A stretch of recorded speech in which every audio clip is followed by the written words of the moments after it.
علی امین گنڈا پور کسی تعارف کے محتاج نہیں، بلکہ یوں کہیے کہ حالیہ چند برسوں سے سیاست کے اندر بہت سے مشروبات اور مصنوعات متعارف کروا چکے ہیں۔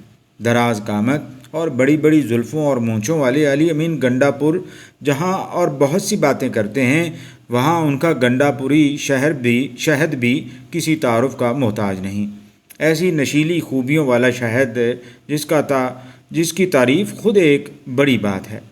ان کے حالیہ کفایت شعاری والے بیان پر کافی لے دے ہو رہی ہے، حالانکہ ماضی کے حکمران بھی ایسی ہی باتیں کر چکے ہیں۔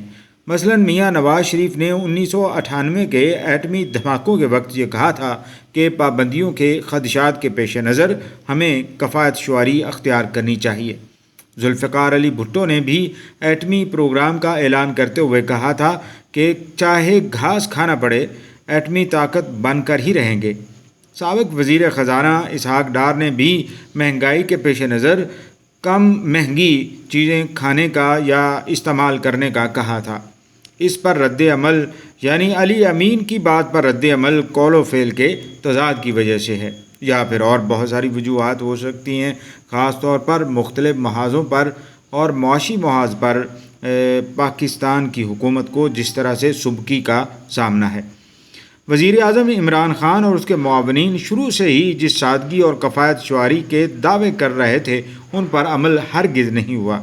سرکاری وزیر اعظم ہاؤس کی سرکاری بھینسیں بیچ دی گئیں، سرکاری کاریں بیچ دی گئیں، نیلام کر دی گئیں، مگر حاصل وصول کچھ نہیں ہوا۔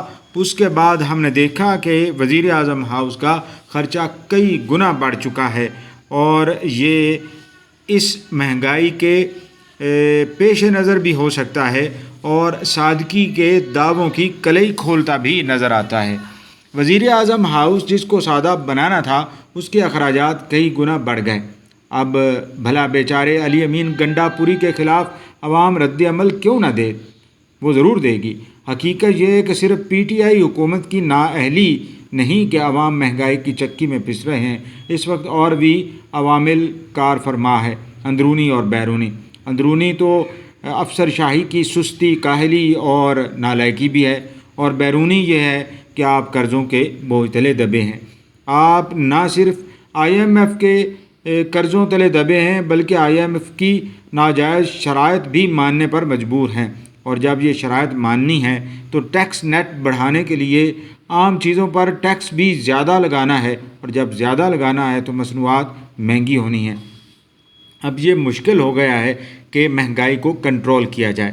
ماہرین معاشیات کہتے ہیں کہ مہنگائی کنٹرول کرنا آسان نہیں، لیکن حکومت واقعی کفایت شعاری اور کم خرچی کر کے بہت سارے مسائل پر قابو پا سکتی ہے، لیکن اس پر خود سے شروع کرنا ہوگا، خود سے سادگی اختیار کرنی ہوگی۔ یہ سوراخوں والی قمیض سے بات نہیں بنے گی، بلکہ واقعی سادگی ہوگی۔ آپ کی تقاریب بہت مہنگی ہوتی ہیں حکومتی سطح کی، بہت سارے ایسے جو تشہیری پروگرام ہیں جن میں بے شمار خرچے ہوتے ہیں اور غیر ضروری افراد کو مطلع کیا جاتا ہے یا دعوت دی جاتی ہے، ان پر اخراجات کم کرنا ہوگے۔ عوام کو سبسیڈائزڈ چیزیں دینا ہوں گی، لیکن ساتھ ہی ساتھ ٹیکس نیٹ کو بڑھانا ہوگا۔ صرف 33 لاکھ ٹیکس پیئرز کے ہوتے ہوئے آپ کس طرح معیشت اپنی بہتر کر سکتے ہیں؟ اس کے علاوہ جو ٹیکسز جمع ہوتے ہیں ان کے اندر جو سوراخ ہوئے ہیں سسٹم کے اندر، ان سوراخوں کو بھی کم کرنا ہوگا اور بند کرنا ہوگا، تبھی یہ ممکن ہو پائے گا۔ اس کے علاوہ اور بہت سارے عوامل بھی ہیں جن پر عمل کرنا ہوگا۔ مثلاً زراعت کو ترقی دینی ہوگی۔ آپ کا بہت سارا خرچ زرعی اجناس کی خریداری پر اٹھتا ہے، یعنی آپ کا زر مبادلہ جو گندم، چینی اور دالیں وغیرہ خریدنے پر خرچ ہوتا ہے، چائے کی پتی پر خرچ ہوتا ہے، وہ کم ہونا چاہیے۔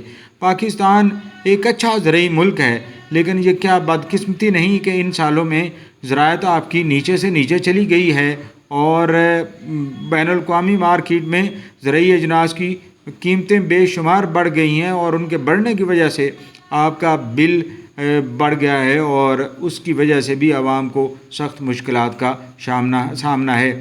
علی امین گنڈاپوری، آپ کو بات کرنی چاہیے کفایت شعاری کی، لیکن پہلے خود سے شروع کرنا چاہیے۔ حکومت اگر شروع کرے گی نہیں تو پھر عوام کیسے اس طرف مائل ہوگی؟ وسلام۔